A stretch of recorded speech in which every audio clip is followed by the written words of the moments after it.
Marwari media आप देख रहे हैं। आज है 3 मई 2026 रविवार का दिन, हिंदू तिथि ज्येष्ठ माह की द्वितीया। नजर डालेंगे आज की बड़ी खबरों पर। शुरुआत कर देते हैं दुनिया की बड़ी खबर के साथ। बड़ी खबर, ईरान और अमेरिका के बीच तनाव फिर बढ़ रहा है। अल जजीरा की रिपोर्ट के मुताबिक ईरान की सेना ने कहा है कि दोनों देशों के बीच कभी भी फिर से युद्ध हो सकता है।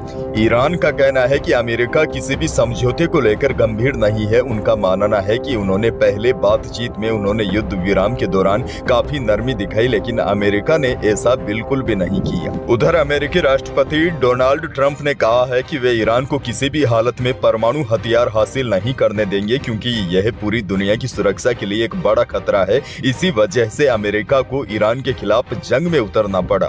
चिंताजनक खबर यह है, एक बार फिर दोनों देशों के बीच तनाव बढ़ता जा रहा है, जिसकी वजह से दुनिया के कई देशों में एनर्जी क्राइसिस का खतरा भी बढ़ता दिखाई दे रहा है।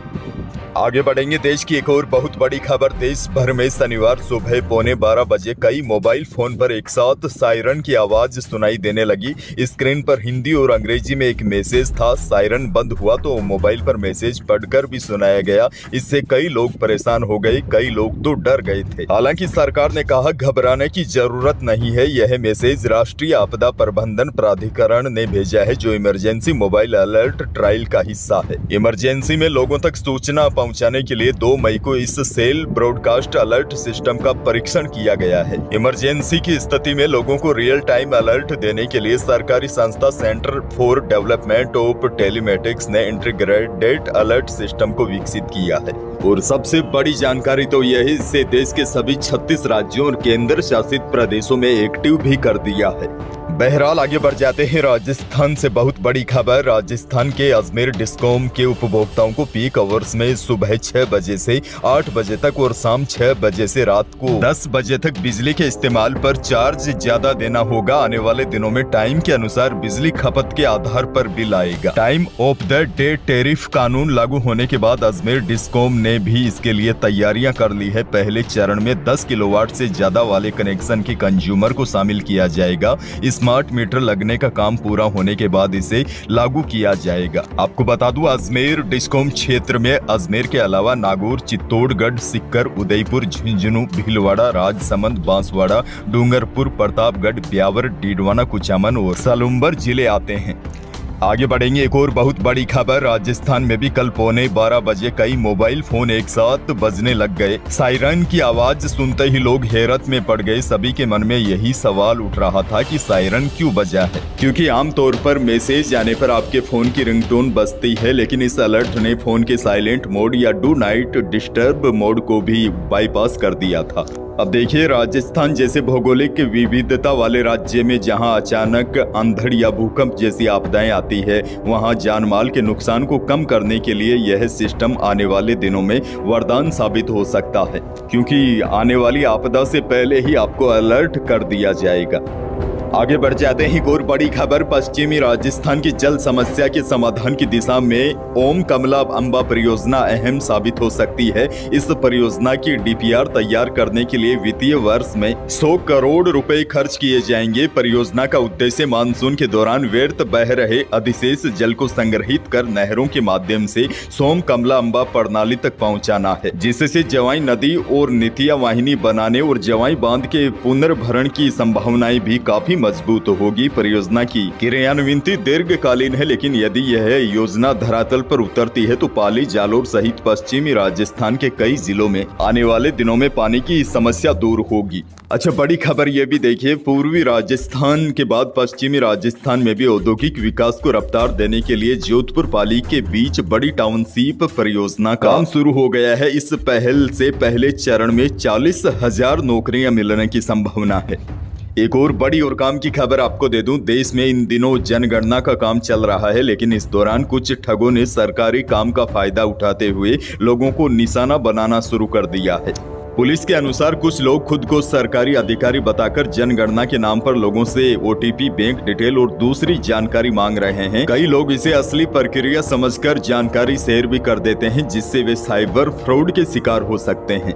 पुलिस ने बताया है अपराधी जनगणना से जुड़ा अधिकारी बताकर भरोसा जीतने की कोशिश करते हैं। इसके बाद ओटीपी, यूपीआई पिन या बैंक से जुड़ी जानकारी मांगते हैं। ऐसे में आपको सावधान रहने की जरूरत है। पुलिस ने बताया कि अधिकारी कोई भी आपसे पर्सनल जानकारी नहीं मांग सकता। आपको इस बात का ध्यान रखना है, सरकारी जनगणना आमतौर पर प्रशिक्षित कर्मचारी घर आकर करते हैं। कोई भी कॉल या मैसेज करके बैंक डिटेल, ओटीपी या पैसे नहीं मांगते। एक और बड़ी और काम की खबर, राजस्थान जनसंपर्क हेल्पलाइन 181 में अब नेक्स्ट जनरेशन सुधार की ओर कदम बढ़ा दिया है। अब आप व्हाट्सएप, चैटबॉट, मोबाइल एप्लीकेशन से भी हेल्पलाइन में शिकायतें दर्ज कर सकते हैं। सरकार ने नई सुविधा शुरू की है, हालांकि अभी भी इसके जरिए शिकायत दर्ज करने का प्रतिशत काफी कम है, क्योंकि जागरूकता की आवश्यकता है। अब देखिए, आजकल सोशल मीडिया का जमाना काफी बढ़ गया है। सरकार ने डिजिटल समय से कदम ताल करते हुए आम लोगों को सोशल मीडिया का सहारा लेते हुए शिकायत दर्ज करवाने की सुविधा दी है।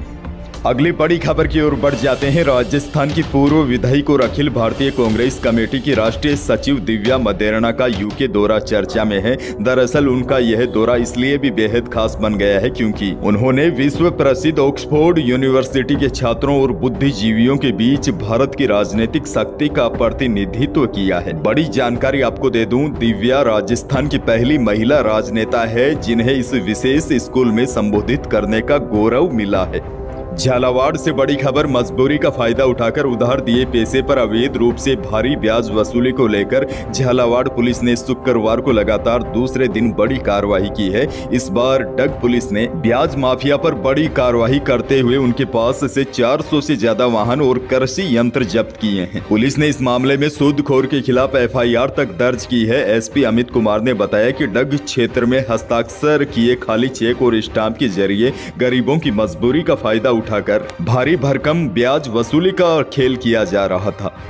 एक और बड़ी और काम की जानकारी आपको दे दूं, कई किसान भाइयों की 6वीं किस्त को लेकर लगातार कमेंट आ रहे हैं क्योंकि राजस्थान के किसानों को इस किस्त का इंतजार बेसब्री से है। अब देखिए, 22 अप्रैल 2026 को किस्त जारी होने वाली थी, लेकिन ऐन वक्त पर कार्यक्रम टाल दिया गया। इसके पीछे कारण यह बताया जा रहा है, कुछ किसानों के आधार, बैंक या जमीन रिकॉर्ड की जांच अभी पूरी नहीं हुई है और अभी तक सरकार ने नई तारीख आधिकारिक रूप से घोषित नहीं की है, लेकिन प्रशासन का कहना है जल्द ही नई तारीख जारी होगी। वैसे सूत्रों की माने तो मई महीने के आखिरी सप्ताह में किसानों को 6ठी किस्त का पैसा मिल सकता है। एक और बड़ी जानकारी आपको दे दूं, लिवाली बढ़ने से जयपुर सराफा बाजार में शनिवार को चांदी 6,000 रुपए की छलांग लगाकर 2,53,000 रुपए प्रति किलो रही। शुद्ध सोना भी 500 रुपए तेज होकर 1,53,500 रुपए प्रति 10 ग्राम रहा। जेवराती सोना भी 400 रुपए तेज होकर 1,43,500 रुपए प्रति 10 ग्राम रहा। अनाज मंडियों के भाव की बात की जाए तो बीकानेर की अनाज मंडी में कल सरसों का भाव रहा 5800 से 6550 रुपए। पीली सरसों बिकी अधिकतम 7400 रुपए। शनिवार को इसबगोल के भाव में तेजी देखी गई। इसबगोल का भाव न्यूनतम 10,000 से अधिकतम 14,500 रुपए रहा। वहीं जीरा बिका अधिकतम 18,800 रुपए। नागौर की मंडी में जीरे का भाव रहा अधिकतम 21,200 रुपए। इसबगोल बिकी न्यूनतम 11,000 से अधिकतम 14,600 रुपए प्रति क्विंटल। वहीं सौंफ का भाव रहा अलग अलग क्वालिटी वाइज 7,000 से लेकर अधिकतम 17,000 रुपए। मौसम को लेकर बड़ी खबर, प्रदेश में तेज गर्मी के बीच आंधी बारिश का दौर जारी है। आंधी बारिश की वजह से कल कई जिलों में भारी नुकसान पहुंचा है। कई पेड़ धराशायी हो गए। शनिवार को कोटा, सीकर, झुंझुनू, नागौर, चूरू, बीकानेर सहित कई जिलों में बारिश हुई। कोटा में बारिश के साथ ओले भी गिरे। इधर अजमेर के पुष्कर में गर्मी से बचने के लिए टेंट में बारात निकाली गई। अब देखिए, बड़ी जानकारी यह है, मई के पहले 15 दिन मौसम में बदलाव का दौर जारी रहेगा।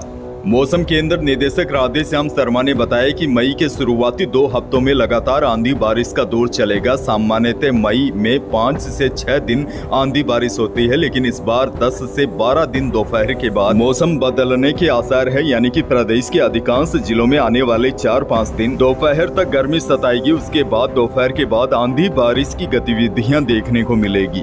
अंत में एक और बड़ी जानकारी दे दूं, हाल ही में ब्रिटेन की सांसद ने ऐतिहासिक बिल पास करते हुए 2008 के बाद पैदा हुए लोगों पर लाइफ टाइम स्मोकिंग बैन कर दिया है। यानी वर्तमान में जो लोग 18 साल के हो चुके हैं और इस उम्र से कम है, वे अभी भी ब्रिटेन में तंबाकू या तंबाकू जनित चीजों का सेवन नहीं कर सकते। इस तरह से ब्रिटेन स्मोक फ्री जनरेशन बनाना चाहता है। हालांकि देखिए, भारत की स्थिति इस मामले में बेहद खराब है। यहाँ हर साल करीब 14 लाख मौतें तंबाकू के कारण हो जाती है, फिर भी तंबाकू उत्पाद खुले तौर पर बिक रहे हैं। तो यही थी प्रदेश और देश की आज की बड़ी और महत्वपूर्ण खबरें। वीडियो को लाइक करना बिल्कुल न भूलिए। चैनल पर नए हैं तो सब्सक्राइब जरूर कीजिएगा ताकि आप अपडेट रहे बड़ी और काम की खबरों से। धन्यवाद।